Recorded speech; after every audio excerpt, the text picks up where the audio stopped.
Mbak, aku iki pengen rabi karo kowe. Kira-kira gelem ora? Iki lho tenan pora. Ya tenan to. Kapan aku ngapus iki? Ya, gelem ya. Mantuk sik, Cung. Lah aku gelem mulai nek wis bebarengan karo awakmu. Takon buke. Lah nyapa mbok kon takon buke iki? Lah wong sing nglakoni lho aku. Aku pengen rabi, Bu, tapi karo tante-tante.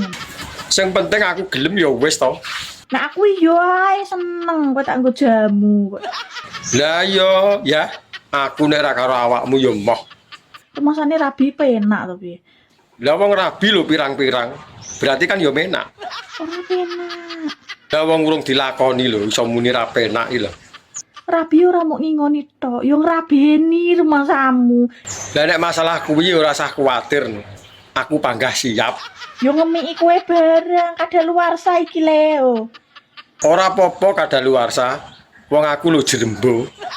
Gelem ora tawar ora kok iki. Lah nek wis ngerti kadaluwarsa lho. Lah kok mbok gawa ngalor ngidul to. Anjay.